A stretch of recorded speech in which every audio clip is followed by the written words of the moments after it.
नमस्कार मित्रों, मैं Praveena Yadav, assistant professor political science, government college Bansur, Alwar. अपने आज के इस लेक्चर में मैं बीए पार्ट सेकंड के पेपर विश्व के संविधान में टॉपिक फर्स्ट ब्रिटेन का संविधान के ऊपर चर्चा करूंगी। इस लेक्चर में हम ब्रिटेन के संविधान की विशेषताओं को देखेंगे। दोस्तों, इससे पहले कि मैं ब्रिटेन के संविधान की विशेषताएं आप लोगों को बताऊं, आपके दिमाग में यह सवाल उठ रहा होगा कि संविधान होता क्या है। तो मैं सामान्य से शब्दों में आपको बताऊं, संविधान नियमों और कानूनों का ऐसा समूह है जिसके अनुसार किसी भी देश की शासन व्यवस्था का संचालन होता है। चूँकि हर देश की परिस्थितियाँ अलग अलग होती हैं, इसलिए उन परिस्थितियों के अनुरूप उस देश का संविधान भी अलग होता है। ऐसे ही ब्रिटिश परिस्थितियों के अनुरूप ब्रिटेन का संविधान अपने आप में एक अनूठा संविधान है। ब्रिटेन का संविधान एक विकसित संविधान है। इसने लंबे वर्षों के पश्चात अपने स्वरूप को प्राप्त किया है और अब भी यह निरंतर विकास में है। ब्रिटेन के संविधान में हम देखें तो ब्रिटेन में पहले राजतंत्रात्मक व्यवस्था थी, उसके पश्चात गणतंत्र आया, पुनः राजतंत्रात्मक व्यवस्था आई और उसके पश्चात पुनः संसदीय संप्रभुता का युग आया। धीरे धीरे इस विकास को उसने देखा। ब्रिटेन का संविधान का अध्ययन करना हमारे लिए बहुत महत्वपूर्ण है।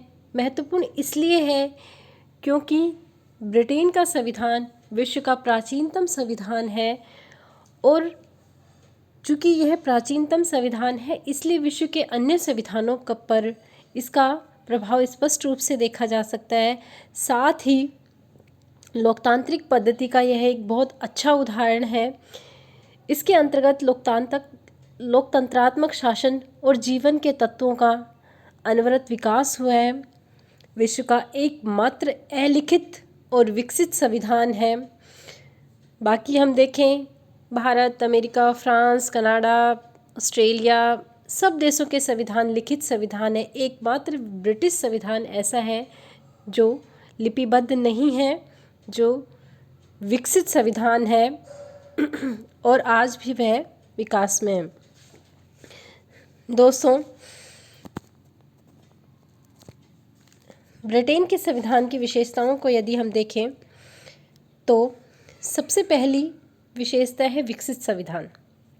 विकसित संविधान अर्थात यदि हम देखें Bharat, America, France, Canada, Australia, China और भी अपन अन्य देश देखेंगे तो विश्व के लगभग सभी देशों का संविधान एक लिखित संविधान है जिनका निर्माण किसी न किसी विशेष संविधान सभा के द्वारा किया गया है।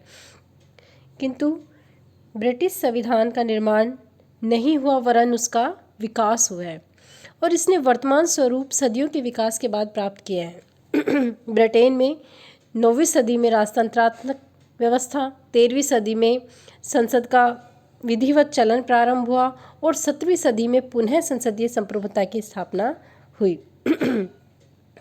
दूसरी प्रमुख विशेषता है अलिखित संविधान। वर्तमान समय में जबकि हम देखें कि विश्व के सभी संविधान लिखित हैं, ऐसी स्थिति में ब्रिटिश संविधान अलिखित संविधान का एकमात्र उदाहरण है।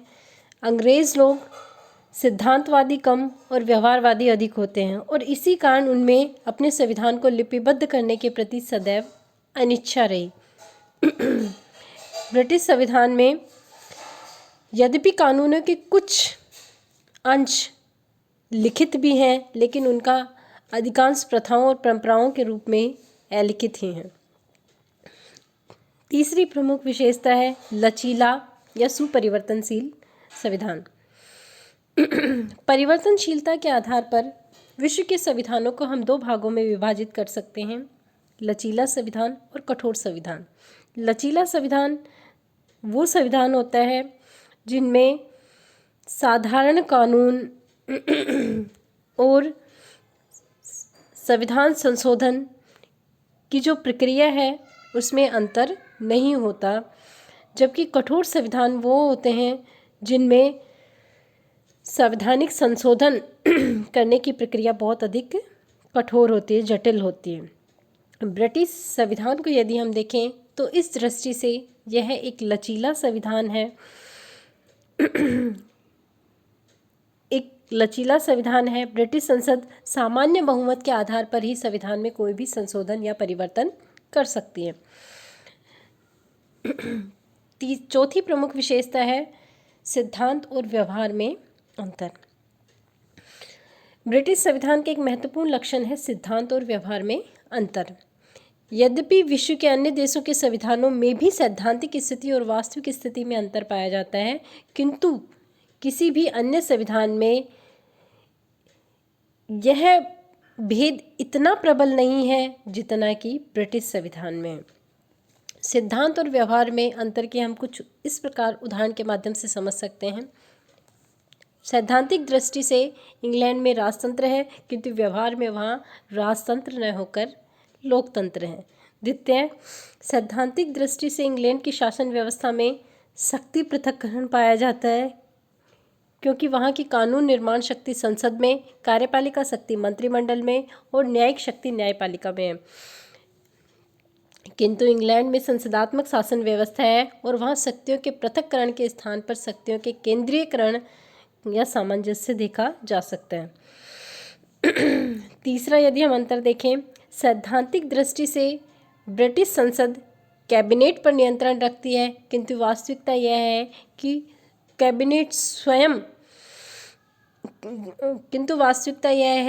स्वयं कैबिनेट से नियंत्रित होती है संसद।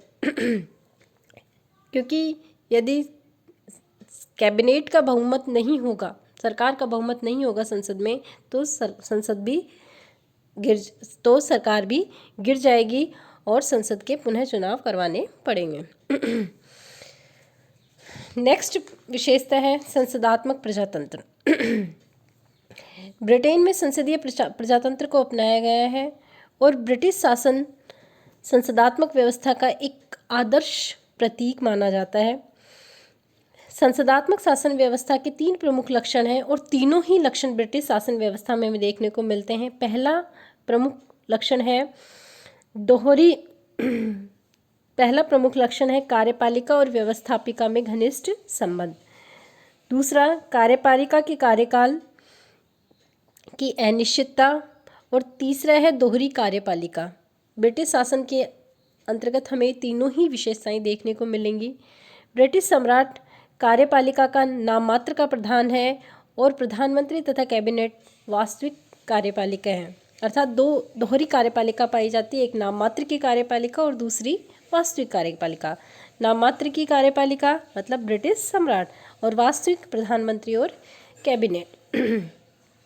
दूसरा, कार्यपालिका और व्यवस्थापिका में घनिष्ठ संबंध है। कार्यपालिका का गठन व्यवस्थापिका में से होता है और कार्यपालिका का अस्तित्व व्यवस्थापिका पर निर्भर करते हैं।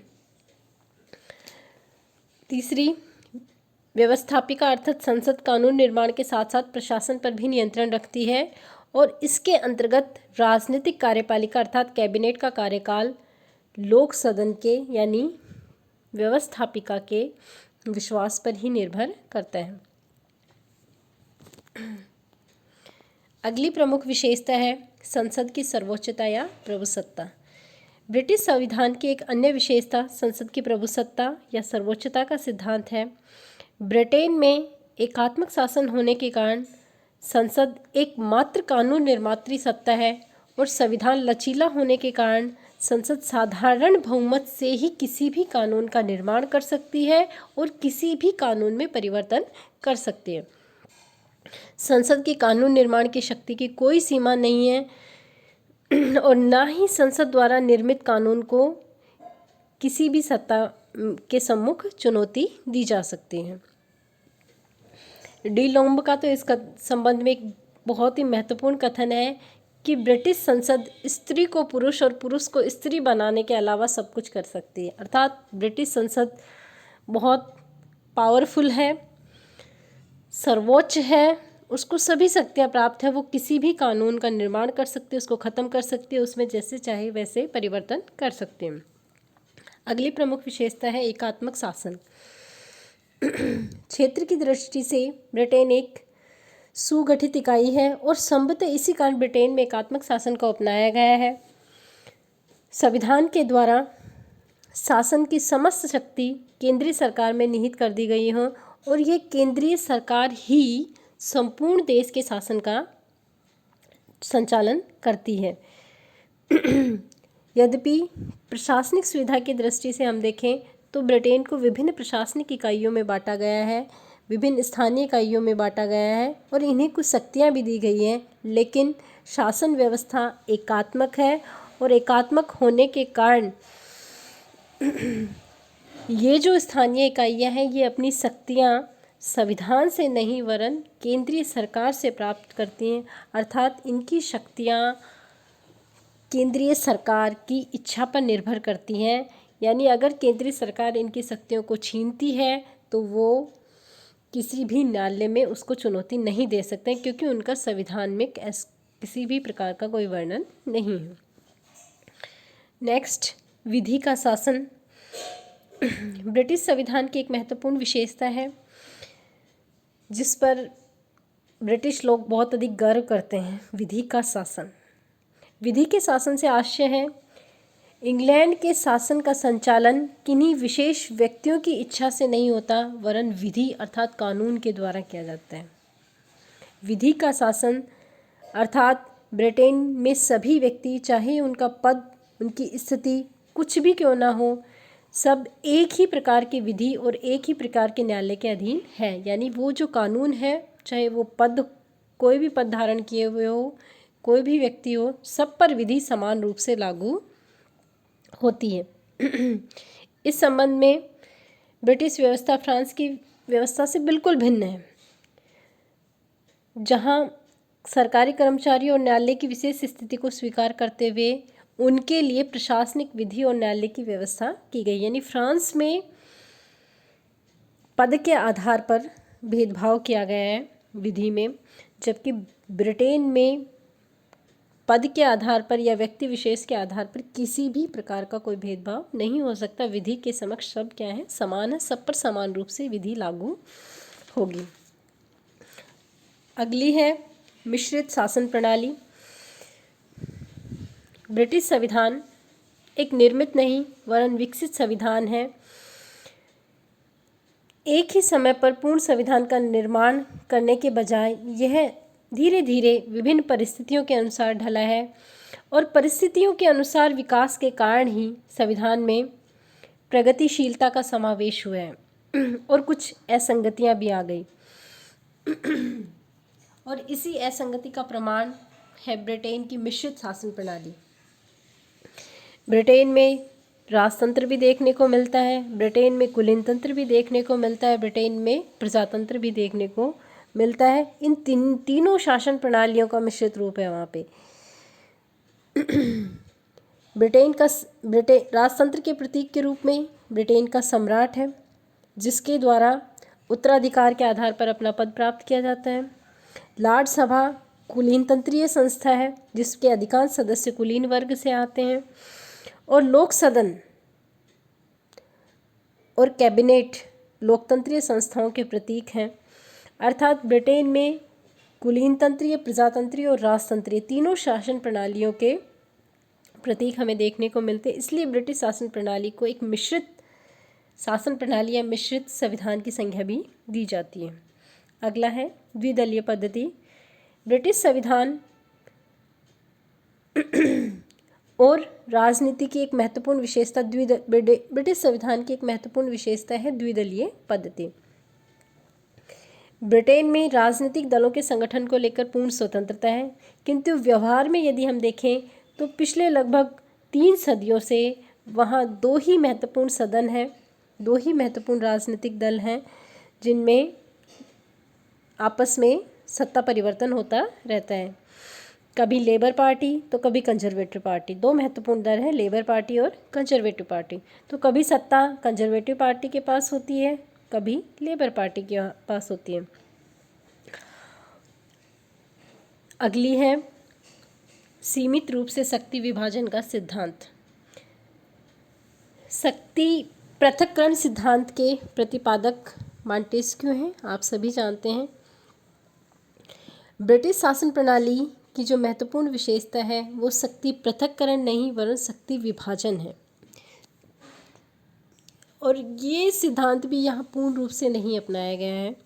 ब्रिटेन में संसदात्मक शासन व्यवस्था है और संसदीय शासन में शक्ति पृथक्करण सिद्धांत को के स्थान पर केंद्रीकरण के सिद्धांत को अपनाया जाता है। ब्रिटिश मंत्रिमंडल में कार्यपालिका और विधायी शक्तियों का मेल हो गया है, पर न्यायपालिका आज भी वहाँ पर स्वतंत्र है। धन्यवाद।